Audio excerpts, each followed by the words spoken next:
Hello, everyone. This is Michelle Harris, Senior Consultant at Instructional Coaching Group, where we believe in excellent instruction every day in every class for every student. I'm going to walk you through our impact cycle today in around an hour, maybe a little bit less than that. But first, I want to tell you where you can find additional information for any of the work that we do, including impact cycle. You can go to our website, which is the best resource, instructionalcoaching.com. You can follow Jim on his radicallearners.com blog. You can follow us on Twitter, where we have an instructional coaching hashtag as well as our own Twitter handle. Jim's is there on the screen as well as mine. My email and my phone number are there on the screen as well. Please feel free to reach out, especially if you have any questions or concerns, or if you're in the middle of an impact cycle with anyone and you get stuck. That being said, I want to reference Atul Gawande's quote in his article, Personal Best from the New Yorker, and say that we truly believe that coaching done well is quite possibly the most effective intervention designed for human performance. I am going to walk you through impact cycle. Know also that the book is available. If you, I would highly recommend not just taking this hour-long webinar as training and read through the book, which you can access on instructionalcoaching.com. Also, we have ongoing 2-day professional development workshops where we can come to your district and train up to 250 people in the impact cycle. You can find any and all information about the consulting and workshop work that we do on instructionalcoaching.com. I also want to be really clear that when I take you through this webinar, this is about deep coaching. When we talk about impact cycle is deep coaching. It is not just conversational coaching. It is not directive coaching. It is a system or a structure that is meant to be weeks long, typically, and it is a structure geared toward deep learning on the teacher's part, and hopefully deep learning on the student's part, and deep learning on the coaching part. It is not implementation support. And by that, we mean that if you are helping a teacher set up implementing curriculum or structure like writing workshop or any kind of structured strategy work like cooperative learning, and all you're doing is helping them implement that, that is not what we're talking about. When we're talking about coaching, we're talking about deep learning that involves multiple steps. So that being said, I'm going to show you what those multiple steps are. When we talk about the impact cycle, for the purpose of labeling things, we do label it in 3 parts, but I want to be really clear that this is not a simple process. We go through the 3 parts, and in each part, there are multiple steps. And so while it looks deceptively simple, we want to be very clear that our process is not simple. It's not meant to be simple. It's actually very complex, taking into consideration where the teacher is, where the students are, and setting measurable, complex goals. That being said, today, we are going to look at 3 different guiding questions that align with the impact cycle. The first question we're going to look at is, how does an instructional coach identify goals with teachers? How do the instructional coaches go about explaining and modeling the teaching strategy that will help hit the goal? And also, how do coaches partner with teachers to make adaptations until goals are met?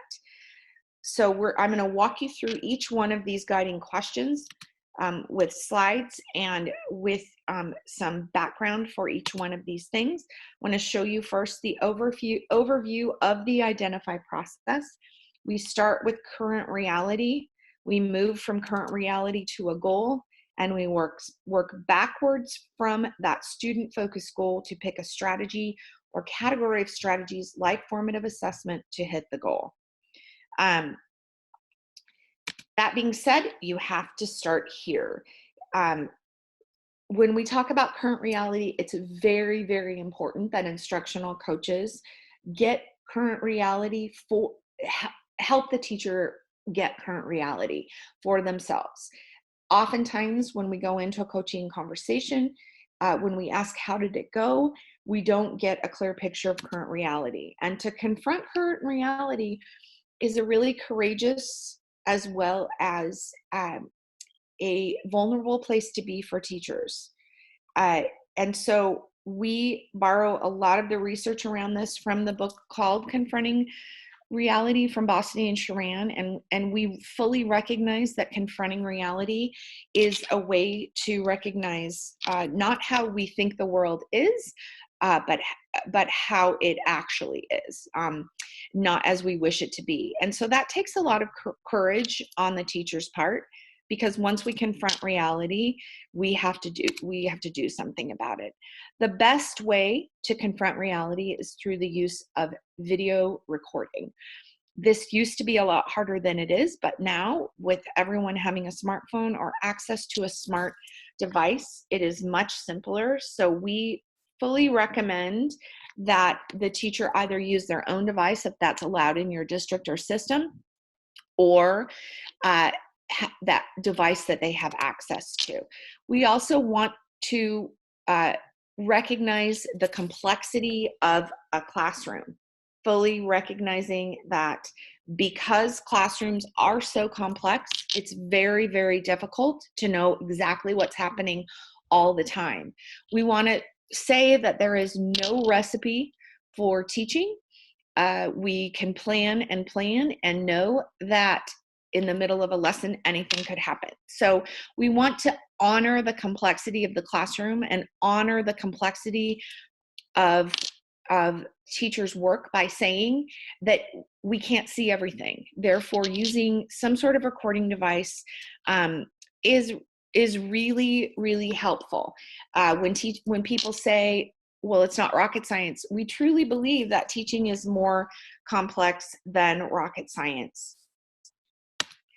So we do have ways to guide this process, make it more of a learning experience, because no one wants to look at themselves on video. Jim Knight, who runs this company, makes a joke that no one looks younger or thinner on video. So ways that we can help guide this, possibly make it more of a learning experience. We have 3 different forms here. 2 of them are surveys. One of them is very helpful for some logistical information about how the teacher watches their video. We highly recommend that after the video recording happens, the teacher watches the video of themselves teaching on their own. You, as the instructional coach, would watch it on your own, and then you come together to talk about it. For this first dose of reality, we recommend 30 to 45 minutes of recording, maybe even less than 30 minutes if that's reasonable. And we also recommend asking the teacher, when would you like me to come in, and what would you like me to record? We have 2 survey forms that can be found on instructionalcoaching.com in the resources section under Impact Cycle that say watch your students and watch yourself. You don't have to give these to the teacher. However, I've heard multiple coaches say multiple times that the teachers having them takes a little bit of the pressure off, and it becomes kind of a third thing for the teachers to look at, instead of the coach talking about what they saw or the teacher trying to remember what they saw. They can watch the video and have this fairly objective view of what they're looking at. We also recognize that not every teacher out there is going to want to use video, or they're maybe not ready in their whole process to use video. There are plenty of teachers who say, I'm not ready to do that. And while we say this is the best way to do it, we also give 3 different options for seeing reality, either at the beginning of the impact cycle and or throughout the entire impact cycle. One of them is to interview students. A great question to ask is, what are you learning and why? But in our book, we have multiple other questions, and we parse those out by grade level to make them developmentally appropriate. We also recommend, if the teacher is setting an academic goal, to review student work. We know whether kids are learning by looking at the work. So throughout the impact cycle process, oftentimes we use student work as a way to see reality. The third thing, and this is also one of our 7 success factors, is that coaches have to get really good at gathering observational data. And the only way to get good at gathering observational data is to actually do it. So as a former coach, I would recommend asking some people in your system or in your school if they wouldn't mind letting you come in and just practice observing and gathering data for small chunks of time, and then sitting down with the teacher for 5 minutes or so to look at the data and kind of calibrate. Observational data can be perceived as very subjective. And so, as a coach, because you do not have to evaluate teachers, the more objective you can be with the data, the better the partnership is, and the more trust will be formed with the teacher. Once we have a clear picture of current reality, the next step is to set a student-focused goal. We use the acronym PEERS goals, which takes some of the best from a SMART goal, if you're aware of the acronym for SMART goals, but also looks at the type and kind of goals that most instructional coaches want to be setting with teachers. So our acronym for goals, PEERS, stands for powerful. A powerful goal means it is an enduring understanding for students. It means that students need to accomplish this in order to move on to the next grade level, the next knowledge base or skill base, and that it is something that is going to pack a punch in that particular classroom. The E's stand for easy, which really means simple, doable, the quickest pathway. Also emotionally compelling, and that is really about the teacher having some autonomy around the goal, that they have voice and choice around the goal, and that the goal matters to the teacher and to the classroom. It's really, really important, given the research we have on goal setting, that the goal is not the coach's goal, but instead it is the teacher's goal, and it matters to the teacher and makes a difference in that classroom. The R stands for reachable, and by reachable, we truly mean measurable. We have questions that I'm going to outline for you next, but a measurable goal has to detail what looks different for students.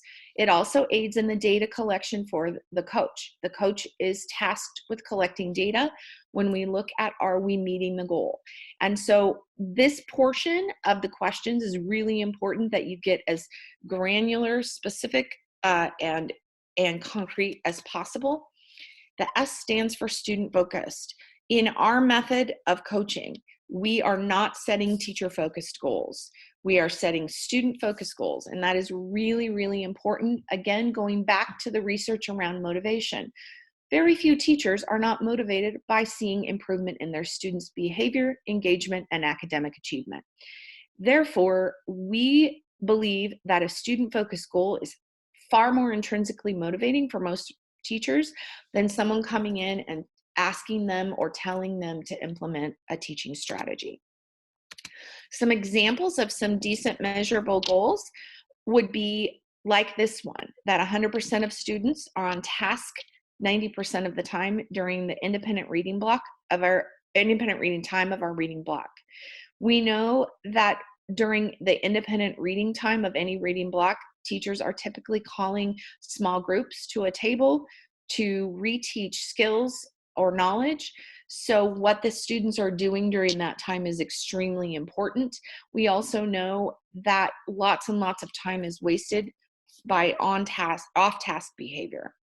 Another one might be, and this one is more academic related, that if we have a checklist for students writing an expository paragraph, that we give them multiple opportunities and we make sure that 80% of the time, all of them are hitting all 5 of the elements of the checklist. The last one is more about classroom management. We know that transition time can take up a lot of time, and when students are transitioning, more often than not, they are not learning and there's no instruction happening. So we want to shrink that transition time to as short as possible. You can see from looking at all three of these goals, they're not only measurable, but they are also powerful, emotionally compelling, and student-centered. So the next question is, how do we get our teachers to set these goals? We know that we can't just sit down with them and say, how did the lesson go? Let's set a goal. So we have basically 10 research-based questions that we ask. We are adamant that these be used as a guideline, not a script. However, when you're first doing the impact cycle, it might be useful to give them to the teacher ahead of time and or use them as a script. The more you do this work, the more used you will get to these questions, and they will make a lot more sense to you. The order of them is important. We start with big picture and narrow it down. Also, really honing your listening skills during this process is absolutely important. And I'm going to explain that as we go through. So the first question, and we just to remind you where we are, we have a video recording of the lesson or observational data that we've collected during the lesson, or interviewing of students, or we've looked at student work. So we have a clear picture of reality. And we ask, on a scale of 1 to 10, how close it was this lesson, or is this student work to your ideal? The reason we ask the scaling question is that scaling is a fairly universal tool. Most of us know how to scale on 1 to 10. Also, what this says is I am not, as the coach, going to tell you what I thought of the lesson. I'm asking you what you think, and what that does is signals to the teacher that they are in charge of the coaching process, that I am not going to be telling them what I think. During this portion of these questions, it is very imperative that the coach is listening, learning, and thinking, not giving up advice, not telling the teacher what they think of the lesson. After we ask the teacher to give the lesson a number, or the student work a number, depending on what we're looking at, the next question is, what went well? Why, or what is going well? Why do you give it that number? We need to pause to consider what worked, as this is at least as important as discussing what didn't work. We take our research from this, about this question, from the work of the positive psychologists out there, like Martin Seligman and Mihaly Csikszentmihalyi. We also know that identifying what is going well can definitely be a point of departure for getting better. The next question, we don't ever ask what didn't go well. We say, what would have to change to move this closer to a 10? Therefore, the focus is definitely on the future. The teacher has a chance to talk about possibly what they would do differently, also what the students would do differently. And right here, coaches, is where you really have to listen very, very well, because what the teacher is telling you here is what's important to them, what's important to students, and this information is a huge step in setting a goal. So if ever there was a place to really, really drill down into and listen well, this is it. Also, this is definitely a place to slow down, because what we want to know is what the teacher would see their students doing differently. What we see very frequently in this portion of these questions is the teacher talking about what they would do differently, which is perfectly fine. You want to let them do that.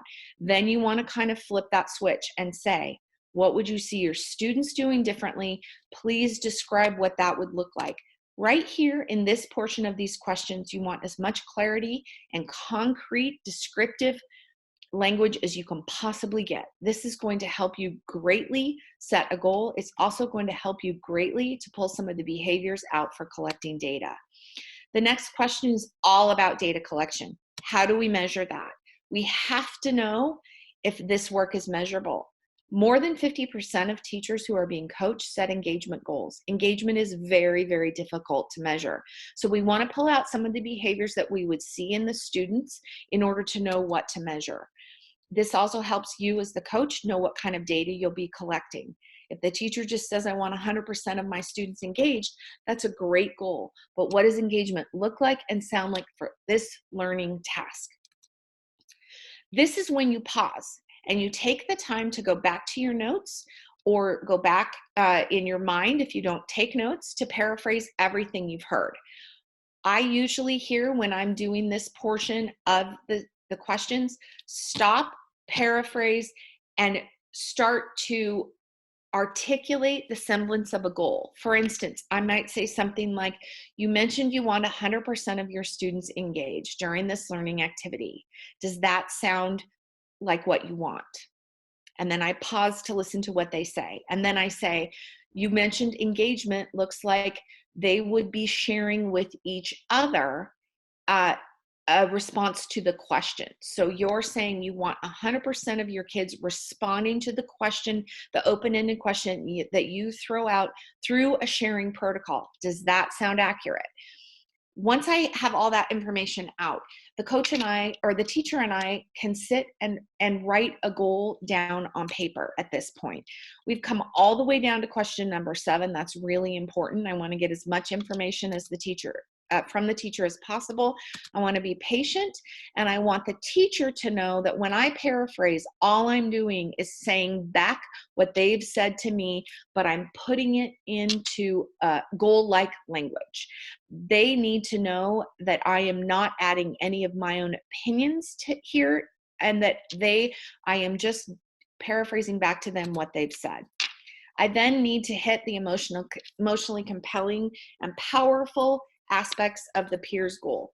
If you could reach that goal, would it make a difference in your classroom? I need to know for sure that this would be a good use of the teacher's time. And I need to know that this goal is a good goal that hits them in the gut. This has to be a goal that has purpose for the teacher. This is what's really important about this type of coaching, is that the teacher, the onus for the thinking is solely on the teacher. The last portion, the very last question we come to, coaches, this is where your expertise comes into play. This is where we ask the teacher, what strategy would we like to try to hit this goal?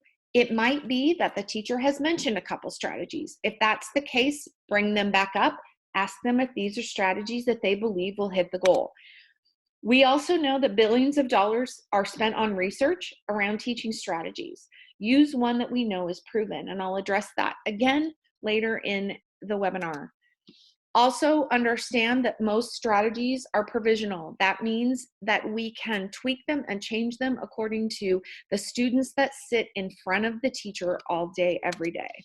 I'm going to now show you a video of Jim Knight doing this with an actual 4th grade teacher, Krista Crum, just so you can see what it looks like. As you looked at the class, on a scale of 1 to 10, with 10 being like, this is the perfect class, this is what I dream teaching would look like, this is better than the movies, and 1 being the opposite of it, of ideal, where would you put it? What would you give it as a number from 1 to 10? For this particular lesson, right, taking into count the context of what we were learning, right, and the actual feedback I got from my students, being that this was not our first time working on this, and that they did recall a lot of the information we've done before, I would probably give this maybe like a 7.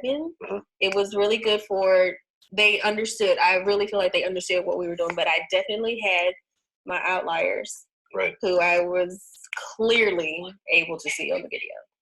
This is important because I would not be able to be a teacher at Kennedy if he did not fight for equality. This is my what? Analysis. This is my analysis. And it is also what? What am I doing from the E sentence? Ariana.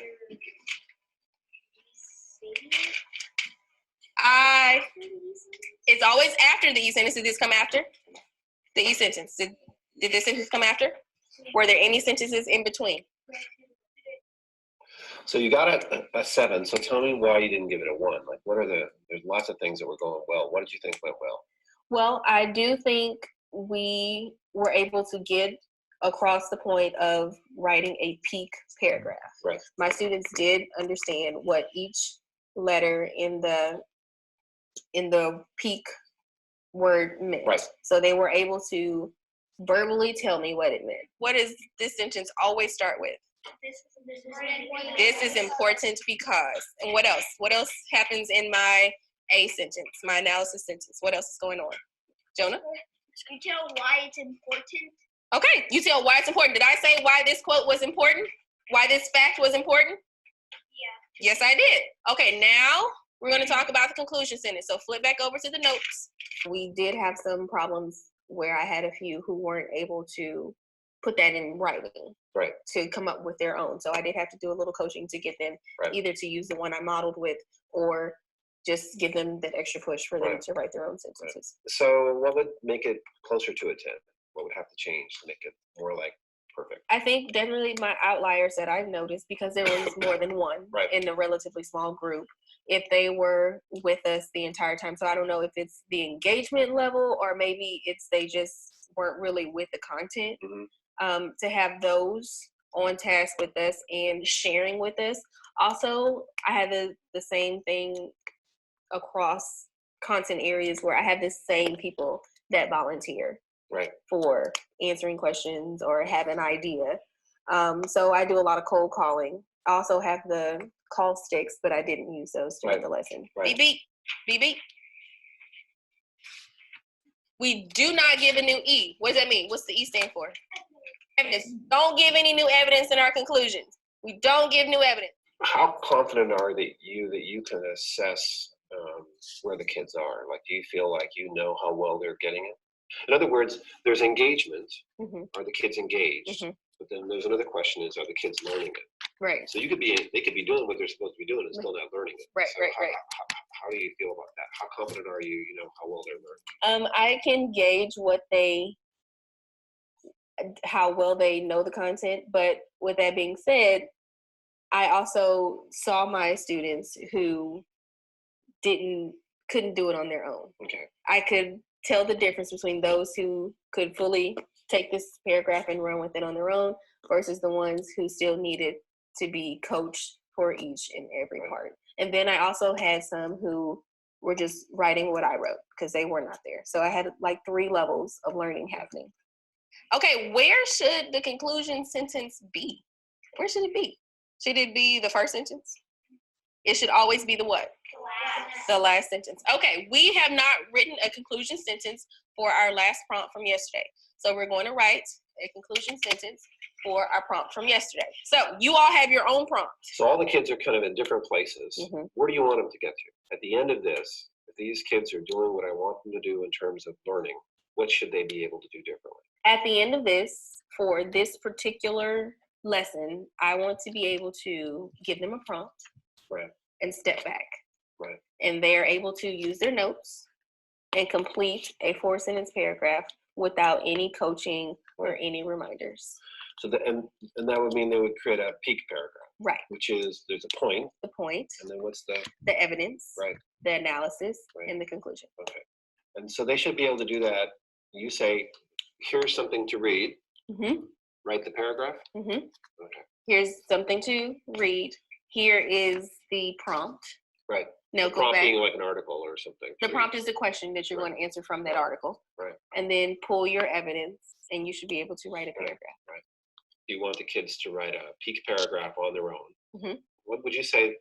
If we can accomplish that, I really feel like we've used good. If we could accomplish that, we would have writing under control for 4th grade. That would make me very happy. Okay. Well, so you were able to see there exactly how that could look. And that is the whole of the first phase of the impact cycle, identify. The next phase is what we call learn. And there's a graphic for you that kind of shows the 3 elements of identify: getting a clear picture of current reality, looking at a change in students to write a student-centered goal, and picking a strategy. Learn is 100% about the strategy. Now, as an instructional coach, you at this point are the chief explainer for the strategy. And what we know about this is it's a lot harder to explain something than to just do it. And so our newest book is about creating an instructional playbook where we're translating research and the research behind high leverage strategies into actual practice. In this book, we explain in detail how to create an instructional playbook, which is basically a collection of those high leverage strategies and the why behind each one. If you don't have an instructional playbook, you should have some sort of collection of high leverage strategies that are your go-to strategies for the teachers that you're working with. What we recommend in order to be the chief explainer of that strategy is to start with a checklist. The reason we recommend a checklist comes again from our Harvard-trained medical professor and surgeon Atul Gawande that I mentioned at the beginning of the webinar. He has written an entire book about using checklists in the face of complexity. Here is a TED Talk where he explains it pretty well. I got interested in this when the World Health Organization came to my team asking if we could help with a project to reduce deaths in surgery. The volume of surgery had spread around the world, but the safety of surgery had not. Now, our usual tactics for tackling problems like these are to do more training, give people more specialization, or bring in more technology. Well, in surgery, you couldn't have people who are more specialized, and you couldn't have people who are better trained. And yet we see unconscionable levels of death, disability that could be avoided. And so we looked at what other high-risk industries do. We looked at skyscraper construction. We looked at the aviation world. And we found that they have technology, they have training, and then they have one other thing. They have checklists. I did not expect to be spending a significant part of my time as a Harvard surgeon worrying about checklists. And yet what we found were that these were tools to help make experts better.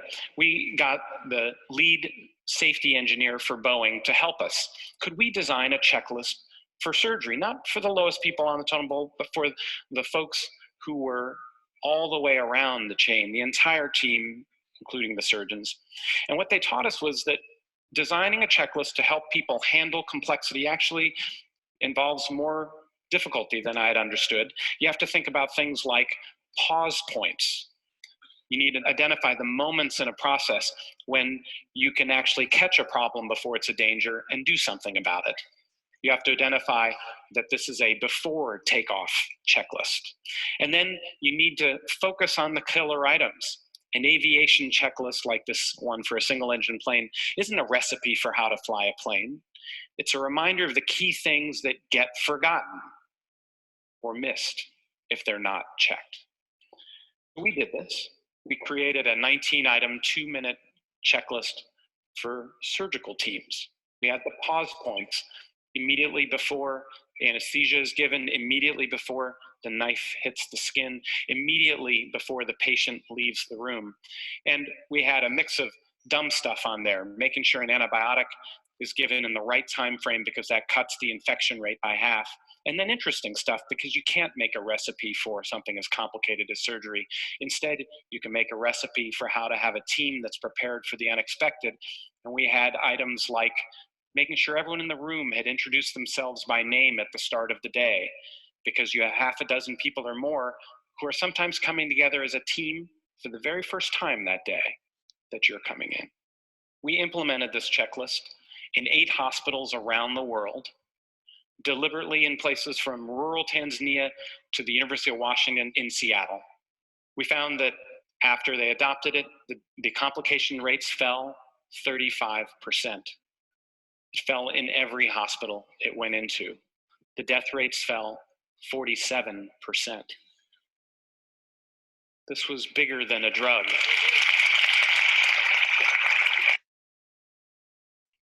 Because of this work that Atul Gawande did, he wrote a book called The Checklist Manifesto, and we are all in on checklists because they remind us of the minimum necessary steps and instill a kind of discipline of higher performance. So the product that comes out of this phase, the learn phase, and the first part of the learn phase, is a checklist to be used during the modeling part and then the actual teaching part. The checklist is both precise and provisional, but what Atul Gawande says in that TED Talk is definitely true. It's not meant to be a recipe. It's meant to be a checklist for the most salient points that get forgotten. Also, so you know, there are multiple checklists that Jim has created online that are part of our Impact Cycle book, as well as his book called High Impact Instruction. And we included multiple checklists in the appendix of our instructional playbook book from multiple different resources, multiple different districts, and straight out of their playbooks.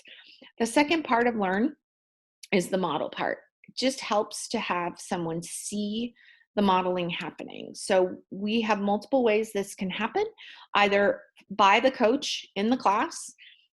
You can co-teach if the content is not something that you are well versed on. If it's a classroom management modeling, or if schedules prohibit you from being in the class during the time that the teacher would be teaching it, you can also model it prior to the class.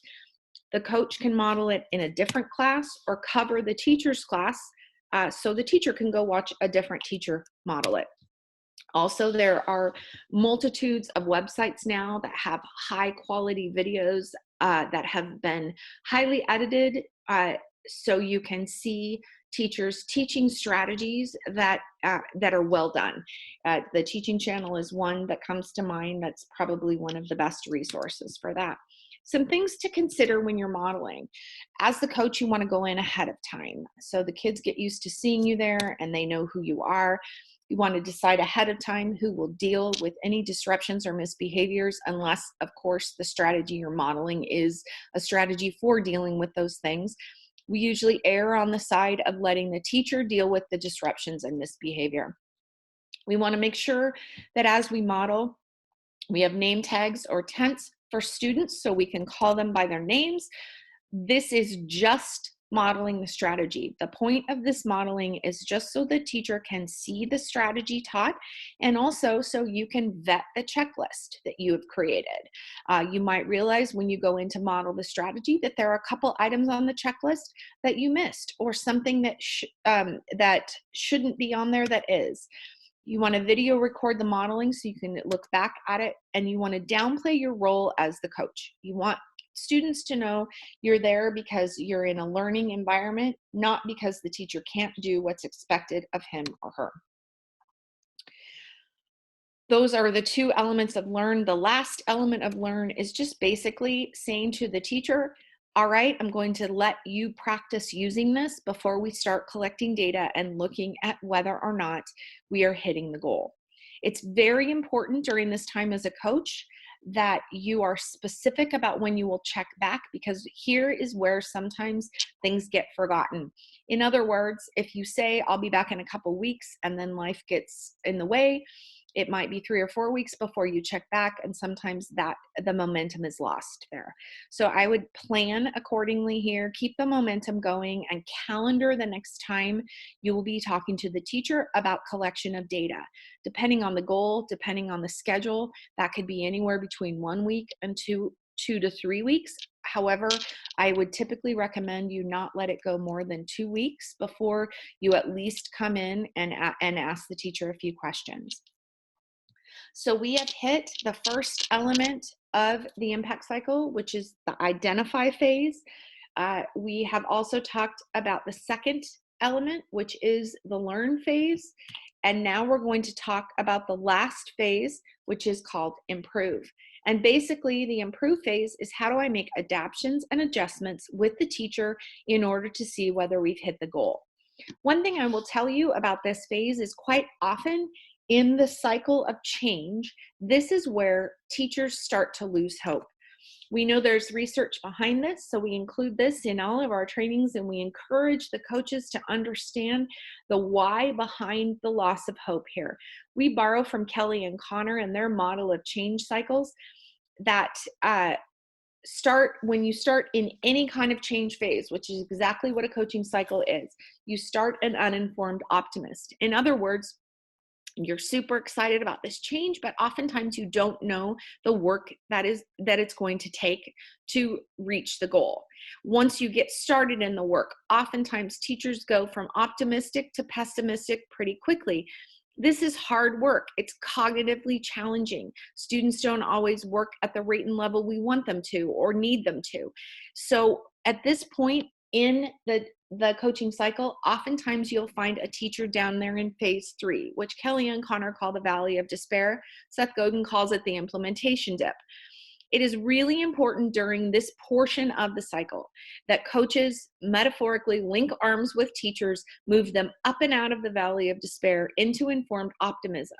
There are lots of ways to do that, but what we want to do is get teachers into phase 5, which is the phase of success and fulfillment. Seth Godin tells us that people who invest in the time and energy and the effort to power through that dip become the best in the world. We know through all of our research that some of the most successful people out there have felt the implementation dip or the valley of despair multiple times. We also know that what works in the valley of despair is to have someone next to us coaching up and out of it. So that being said, we have built in some questions that will help during this, and also another piece of advice is to take it back to what the students are doing. Sometimes we get frustrated, and if we just take it back to what the students are doing and revisit our goal, sometimes that's enough. The first element of the improve phase is really to confirm direction. The way we do that is to ask questions such as these two. The first one comes from Susan Scott's work. She wrote Fierce Conversations. The second one comes from the work of Michael Bungay Stanier, who wrote The Coaching Habit, and he has a newest book about taming your advice monster. Once we confirm direction, then we want to review progress. This is very important when we talk about that valley of despair or implementation dip, to help people up and out of it. What's going well? What are some signs that you're seeing that's showing that the strategy is successful? What progress has been made toward the goal? We may not be there yet, but what are we seeing that shows us that it's working? What are you learning? What is surprising to you? And of course, what roadblocks are you running into? It's important. This is not an exhaustive list, nor is it necessary to ask all these questions. However, it's important that we talk about what's going well as any roadblocks in order to know what to do next, which is to invent improvements if necessary. When we invent improvements, some of those might be, do we want to just keep practicing the strategy? Is it necessary to revisit how we're using the teaching strategy? Maybe we want to go back to that checklist and make sure that we have everything in there. Or maybe we want to tweak the strategy. Maybe we're using a teaching strategy such as Think, Pair, Share, and we want to change it to Jot, Pair, Share to up the level of responsibility for the students or up the level of sophistication. Possibly the strategy we're using is only going to get us so far. If that's the case, we need to take it back to the learn phase and choose a new strategy to use.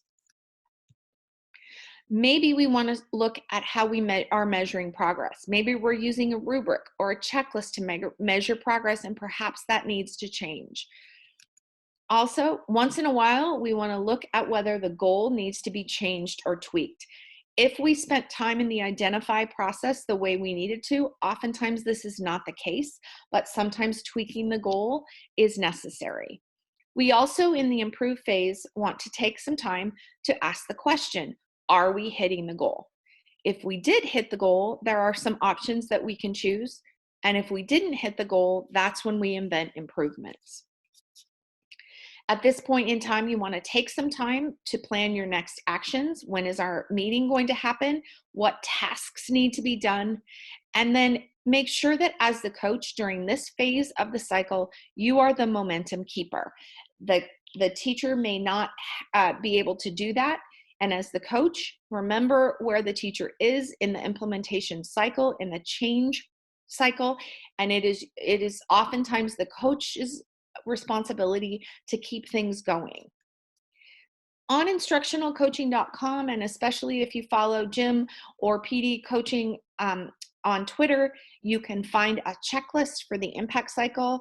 I highly recommend using this as a coach to help you remember where you are. I've seen many systems take this, put it online, change it, add places for note-taking and record keeping and dates. We offer this up free of charge for you to take and change accordingly. A reminder, however, that the impact cycle Each element of those phases does need to be done.